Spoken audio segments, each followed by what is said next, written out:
Can't hear you? Cool. This is a little piece I like to call my history of dead pets.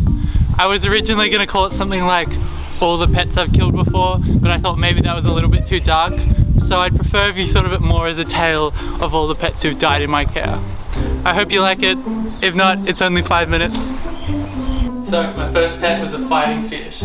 Just the one, of course, because you can't have two of them because they'll fight each other to death, and that's not how this one died. So my mum got sick, like, well, depressing, I know, but not like properly sick. Like, she just had a cold for a few days and didn't get out of bed, and obviously I didn't think to feed it because, you know, I was like 5, and so it died.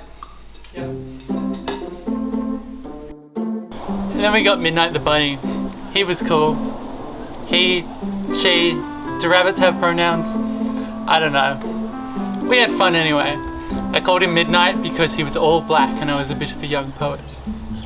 Anywho, one day Midnight dug out of their cage, and instead of running away properly like the sooky teenager he was, he would just hang out on our front porch whenever I got home from school. And I was 7, like, not that advanced, and I'd be like, oh, g'day little buddy, can I pick you up, make you a pet again, put you in your cute little cage, feed you a cute little carrot? And he'd be like, nah bitch, and then taunt me for hours, just letting me get close enough and then running away. And he did that for maybe like 6 months, and then she decided she didn't love me anymore, and apparently they became really good friends with the tradies next door, and they'd hang out during smoko. So fuck you too, Midnight. He might be alive, might not, I don't care. Side bit, my grandparents had a farm that I go to every school holidays. A cattle farm, but I didn't really understand the implications of that because I was young and I was besties with all the cows, and they had great names like 60 and Mango and Ugly. And Ugly was my favorite, of course. She was not very hot, like same, but I loved her nonetheless. And then one day Ugly just disappeared, and I was like, Nan, Pop, where did Ugly go? And they told me that they sent Ugly to a farm in Queensland because it was too cold here. And then I stumbled upon an entire cow carcass in the back freezer. I didn't really put 2 and 2 together until I was about 15. Then I became a vegetarian. Max? And then we got Max. And by this time we'd finally upgraded to a proper pet, which means that we hadn't learnt from our mistakes. Max had a pretty hard life, all things considered, both pre-us and during us.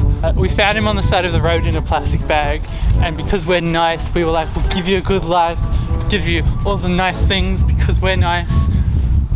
And then my baby brother came into the picture, and he loved Max, loved playing with him.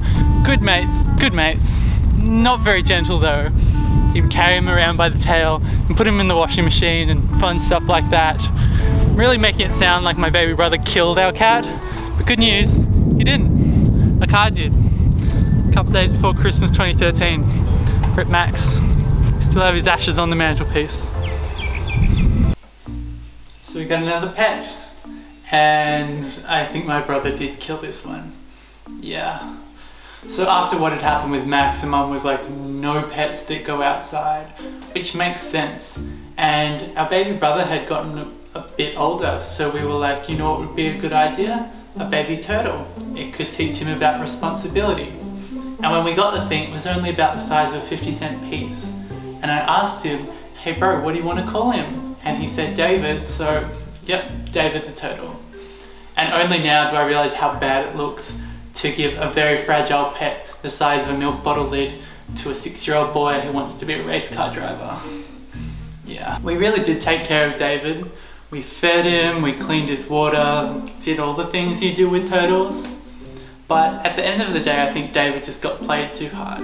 Like Remy played too hard and too much. And after a while, we realized that he was still alive, but his neck was kind of floppy and he wasn't swimming well, and we just resigned him to his fate and never talked about it again. It's like our collective family trauma, which I'm just airing now. And it was quite a shame because it was really cute to see Remy in a father figure role. He really loved David. Too much, probably. Now's a good time to jump into the future. That whole David incident was a good 6 years ago, and in all that time we never got another pet, which is understandable because there's only so much grief a human heart can hold. And I wish I could say that's the end of the story, but this thing called COVID happened and we all got a bit lonely, and here's the baby chicken. And I promise I won't kill them.